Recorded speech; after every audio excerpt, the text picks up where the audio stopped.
Bismillahirrahmanirrahim. Assalamualaikum warahmatullahi wabarakatuh. Innal hamdalillah nahmaduhu wa nasta'inuhu wa nastaghfiruh wa na'udzu billahi min shururi anfusina wa min sayyiati a'malina. May yahdihillahu fala mudhillalah wa may yudlil fala hadiyalah. Wa asyhadu an la ilaha illallah wahdahu la syarikalah wa asyhadu anna Muhammadan abduhu wa rasuluh. Allahumma salli ala nabiyyina Muhammad wa ala alihi wa man tabi'ahum bi ihsan ila yaumiddin. Allahumma inna nas'aluka ilman nafi'a wa rizqan thayyiba wa amalan mutaqabbala. Puji syukur kita panjatkan pada Allah, salawat dan salam semoga tercurah pada junjungan kita Nabi besar Nabi Agung Muhammad sallallahu alaihi wasallam. Baik, ikhwani fiddin wa akhwati fillah rahimani wa rahimakumullah. Pada kesempatan malam hari ini kita kembali akan melanjutkan pembahasan yang pertama, pembahasan akidah dan manhaj dari Syarh Sunnah karya Imam Al-Muzani Asy-Syafi'i rahimahullah. Lalu setelah itu kita akan dikaji pembahasan dari At-Tadhhib fi Adillah Al-Ghaya wa Taqrib, penjelasan dari matan Abu Syuja karya Profesor Dr. Mustafa Al-Bugho. Baik, kita sekarang masuk pada tema dalam Syarh Sunnah, yaitu tentang alam kubur. Dua hal yang akan dibahas. Yang pertama, kubur itu akan disempitkan. Kemudian yang kedua, di dalam kubur setiap orang nanti akan ditanya. Dan ini pembahasan berkaitan dengan hari akhir, karena pembahasan sebelumnya disebutkan wal khalqu mayyitun bi ajalihim. Makhluk itu mati pada ajalnya masing-masing. Inda nafadi arzakihim, ketika rezeki mereka telah selesai untuk diberikan. Wa inqita'i atharihim, dan bekas-bekas mereka itu telah selesai. Nah, lalu dilanjutkan tentang pembahasan alam kubur. Monggo dibaca. Syarh Sunnah karya Imam Al-Muzani rahimahullah. Alam kubur. Imam Al-Muzani rahimahullah berkata, "Summahum ba'da dhati fil kuburi musa'aluna." Kemudian mereka setelah dihimpit dalam kubur akan ditanya. Summahum ba'da dhati. Dhati ini disempitkan di dalam kubur. Disempitkan dalam kubur, musa'alun. Mereka kemudian akan ditanya. Nah, sekarang kita lihat kubur yang sempit itu maksudnya apa? Setelah mayit diletakkan di dalam kubur, maka kubur akan menghimpit dan menjepit dirinya. Tidak seorang pun yang dapat selamat dari himpitannya. Beberapa hadis menerangkan bahwa kubur yang menghimpit Sa'ad bin Mu'adz radhiyallahu anhu, padahal kematiannya membuat arsy bergerak, pintu-pintu langit terbuka, serta malaikat sebanyak 70.000 menyaksikannya. Dalam Sunan An-Nasai diriwayatkan dari Ibnu Umar radhiyallahu anhuma bahwa Rasulullah sallallahu alaihi wasallam bersabda, "Hadzal ladzi taharraka lahul arsyu wa futihat lahu abwabus samai fasyahidahu sab'una alfan minal malaikati laqad dhammatan thumma furija anhu." Inilah yang membuat arsy bergerak, pintu-pintu langit dibuka dan disaksikan oleh 70.000 malaikat.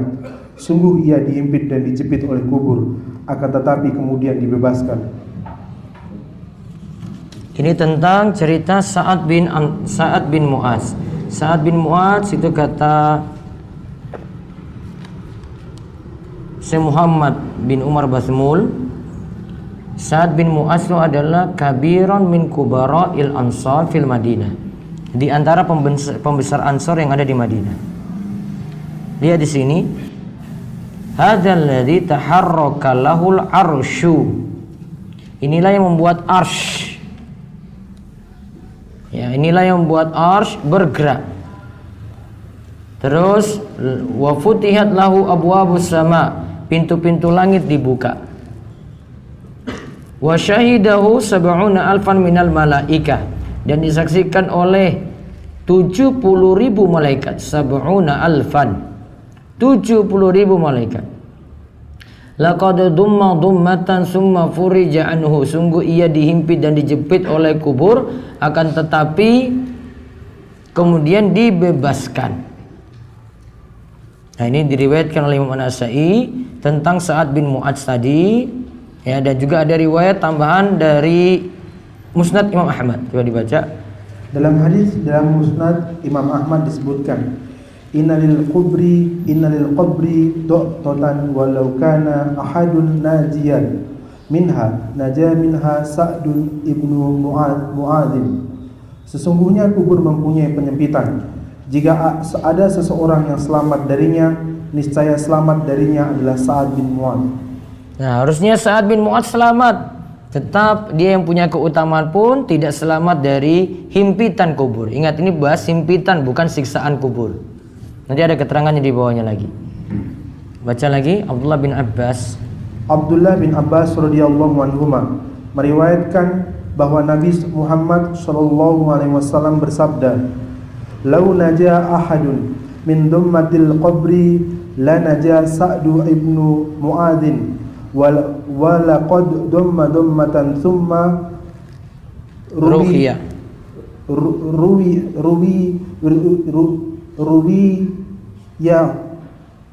anhu." Summa ruqiya anhu. Terus ruqiya anhu. Jikalau ada seorang yang selamat dari penyempitan kubur, niscaya Sa'ad bin Mu'adz akan selamat. Akan tetapi sungguh kuburnya telah disempitkan dengan sangat sempit, kemudian dilapangkan setelah itu untuknya. Nah, lihat, jikalau ada seorang yang selamat dari penyempitan kubur, sama juga tadi dengan hadis sebelumnya, niscaya Sa'ad bin Mu'adz akan selamat. Akan tapi sungguh kuburnya telah disempitkan dengan sangat sempit, kemudian dilapangkan setelah itu untuknya. Nah, terus ada lagi, ini tentang keadaan bayi dan anak kecil. Bahkan sampai kuburan bayi dan anak kecil tidak selamat. Dari Anas bin Malik radhiyallahu anhu, Nabi sallallahu alaihi wasallam bersabda, "Lau aflata ahadun min dummatil qabri la aflata hadas sabiyyu." Jikalau seorang selamat dari penyempitan kubur, niscaya selamatlah bayi ini. Lau aflata ahadun min dummatil qabri la aflata hadas sabi. Jikalau seorang selamat dari penyempitan kubur, niscaya selamatlah bayi ini. Menunjukkan bayi pun juga kuburnya disempitkan. Sekarang lihat keterangan apa yang dimaksud penyempitan kubur. Di sini ada keterangan dari Imam As-Suyuti. Imam As-Suyuti rahimahullah berkata bahwa Abu Al-Qasim As-Sa'di berkata, tidak ada yang selamat dari penyempitan kubur, baik seorang yang saleh atau yang tidak saleh. Cuma perbedaan antara seorang muslim dengan seorang kafir di dalamnya adalah penyempitan yang terus-menerus untuk seorang kafir. Nah, itu dicatat. Penyempitan yang terus-menerus untuk orang kafir. Kalau orang beriman tidak seperti itu. Kalau orang kafir kuburnya disempitkan terus-menerus. Terus, adapun orang beriman mendapat keadaan seperti ini ketika pertama-tama turun ke dalam kuburnya, kemudian dikembalikan menjadi lapang untuknya. Dan maksud dari penyempitan kubur adalah bertemunya dua sisi samping kubur tersebut menyempitkan jasad si mayit. Nah, bertemunya dua sisi samping kubur. Ya, setelah itu dilapangkan lagi kalau dia itu orang yang beriman. Terus, Al-Hakim At-Tirmidzi berkata, sebab penyempitan ini adalah bahwa tiada seorang pun kecuali ia telah melakukan sebuah dosa, maka diganjar dengan penyempitan ini sebagai balasan atasnya. Kemudian rahmat Allah menghampirinya. Demikian pula penyempitan untuk Sa'ad bin Mu'adz lantaran meremehkan masalah kencing. nah, lihat, jadi kesimpulannya penyempitan ini berlaku bagi siapa saja, orang beriman maupun orang yang soleh maupun yang tidak soleh. Namun sifatnya berbeda. Kalau untuk orang beriman cuma awal saja, setelah itu dilapangkan kuburnya. Sedangkan orang kafir disempitkan terus-menerus selamanya. Nah, itu terkait dengan disempitkannya kubur. Nanti di sini dikatakan oleh Syekh Muhammad Bazmul, setelah kubur disempitkan, yasmaul mayyit, nanti mayit itu akan mendengar hentakan sendal orang-orang yang menguburkannya. Berarti tidak lama itu, setelah dia dimasukkan, terus kuburnya disembihkan, terus dilapangkan. Kalau untuk orang beriman, lantas dia nanti mendengar jejak sendal. Sebagaimana Anas bin Malik radhiyallahu anhu itu mengatakan, Nabi sallallahu alaihi wasallam bersabda, "Innal 'abda idza udi'a fi qabrihi," jika seorang hamba itu diletakkan dalam kuburnya, wa tawalla anhu ashabuhu, dan orang-orang yang menguburkannya itu pergi dari kuburnya tadi, wa innahu la yasma'u qur'ani alihim, nantinya dia akan mendengar jejak sendal-sendal mereka tadi. Nah, baru setelah itu datanglah malaikat Munkar dan Nakir. Ini kita akan lihat ketika pertanyaan kubur dibaca. Ditanya di kubur, Allah Ta'ala berfirman, "Yuthabbitullahu alladhina amanu bil qawli tsabiti fil hayatid dunya wa fil akhirati wa yudhillullahu adh-dhalimina wa yaf'alullahu ma yasha." Allah meneguhkan iman orang-orang yang beriman dengan ucapan yang teguh itu dalam kehidupan di dunia dan di akhirat. Dan Allah menyesatkan orang-orang yang lalim dan memperbuat apa yang Dia kehendaki. Nah, sekarang ayat ini surat Ibrahim ayat 27, yusabbitullahu alladhina amanu bil qawli tsabiti fil hayati dunya wa fil akhirah wa yudhillullahu adh-dhalimina wa yaf'alullahu ma yasha.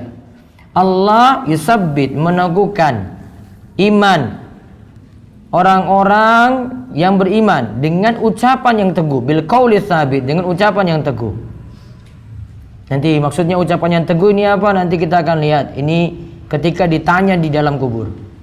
Fil hayati dunya fil akhirah, yaitu di dalam kehidupan dunia maupun akhirat. Dan Allah menyesatkan orang-orang yang zalim, lalim, dan memperbuat apa yang Allah kehendaki. Sekarang kita lihat tentang ayat ini, penjelasannya, tafsirannya di bawah. Tafsiran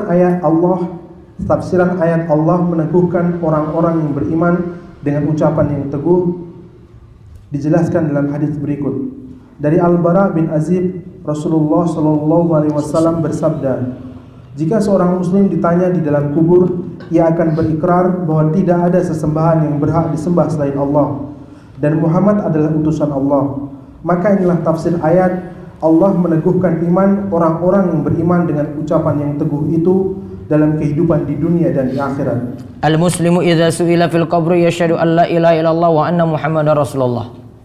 Seorang muslim jika ditanya dalam kubur, maka muslim ini akan menjawab, dia bersaksi bahwasanya tidak ada sembahan yang berhak disembah selain Allah dan Muhammad adalah utusan Allah.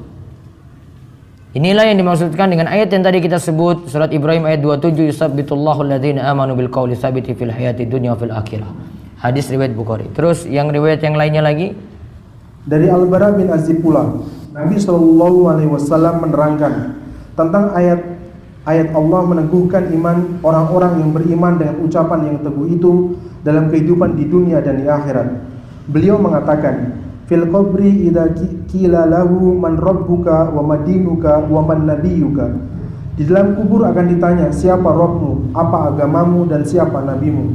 Nah, hadis riwayat Tirmizi, ya, dan dikatakan bahwasanya hadis ini hasan sahih, namun hadis ini sebenarnya dikeluarkan juga oleh Bukhari dan Muslim. Namun di sini ada lafaz di dalam kubur ditanya ketika itu, man rabbuk wa madinuk wa man nabiyuk, siapa Rabbmu, apa agamamu, dan siapa nabimu. Terus dari Abu Hurairah radhiyallahu anhu, dari Abu Hurairah radhiyallahu anhu berkata, Rasulullah sallallahu alaihi wasallam bersabda. Nah, ini hadis yang panjang, langsung artinya. Apabila mayit atau salah seorang dari kalian sudah dikuburkan, ia akan didatangi dua malaikat hitam dan biru. Salah satunya Munkar dan yang lainnya Nakir. Nah, lihat, malaikat yang satu hitam, yang satu biru, diimani saja.